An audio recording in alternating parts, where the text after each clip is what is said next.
दोस्तों, आपका स्वागत है हमारी कहानियों की दुनिया में।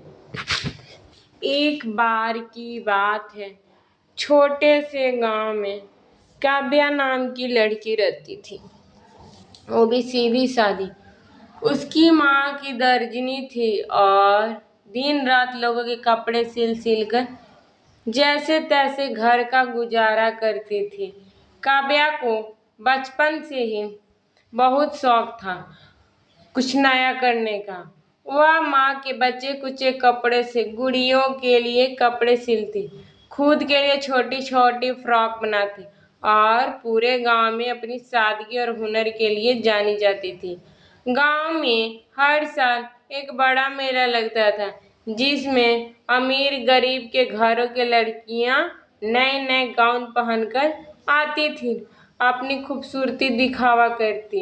इस बार मेला और भी खास था, क्योंकि राजा का दूत वहां आने वाला था और घोषणा थी कि जो लड़की सबसे सुंदर गाउन पहनकर आएगी उसे महल में नौकरी और नाम मिलेगा। काव्या के पास कुछ नहीं था, ना नया कपड़ा ना पैसे, बस एक पुराना संदूक जिसमें उसकी माँ की बचपन कुछ चीजें पड़ी थी।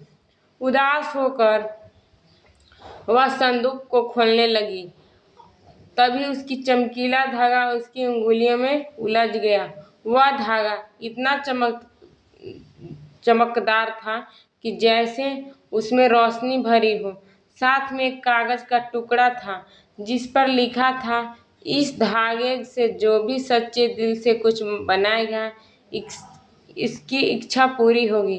काव्या ने माँ से कुछ नहीं कहा, चुपचाप रात भर मेहनत करके उस जादुई धागे और पुराने कपड़ों के एक गाउन सिल डाला। गाउन कोई आलीशान नहीं था, लेकिन उसमें एक अनोखी चमक थी, जैसे हर कढ़ाई हर मोड़ में उसका सपना और सच्चाई बसी हो। जब मेले के दिन आया, गांव की सारी लड़कियां हीरे जवाहरात से सजे गाउन पहनकर आई और फिर काव्या अपनी सीधी सीधी चाल में उस जादुई गाउन को पहनकर लोग पहले हंसे, ये तो रद्दी कपड़ों का बना है।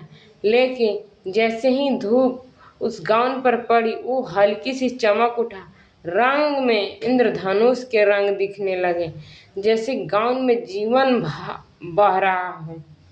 दूत ने सबकी पोशाक देखी, लेकिन जब काव्या उसके सामने आई तो वह रुक गया। उसने कहा, इसमें कुछ अनोखा, सुंदरता, मेहनत और आत्मा। लोगों की आंखें खुली। जो गाउन पहले फटा पुराना लग रहा था, वही अब सबसे सुंदर दिखने लगा। दूत ने राजा के आदेश से काव्या को बुलाया और पूछा, यह तुमने कहाँ से खरीदा? काव्या ने मुस्कुराकर कहा, यह मैं खुद अपने हाथों से बनाया है, माँ के पुराने टुकड़ों से। सब लोग सस्त रह गए। राजा ने काव्या को महल में राजकुमारी के लिए पोशाकें सिलने की जिम्मेदारी दी। उसकी माँ को भी सम्मान दिया। काव्या ने गाउन तो जादुई धागे से बनाया था, लेकिन असली जादू उसके दिल में था, ईमानदारी और मेहनत और प्यार का। वह गाउन आज भी महल में कांच के बाकस में रखा है और उस पर लिखा है, जिसमें सपना मिल जाए वह कसम भी रेशम बन जाता है। और काव्या वह सिर्फ दर्जी नहीं, बल्कि एक ऐसी कलाकार बन गई जिसने अपने हुनर से किस्मत को सिल लिया। अगर कहानी अच्छी लगी हो तो मेरे चैनल को सब्सक्राइब कर दीजिएगा और ज़्यादा से ज़्यादा शेयर कीजिएगा और कमेंट कीजिएगा। आप लोग के लिए ऐसी मज़ेदार कहानियाँ बनाती रहूँगी।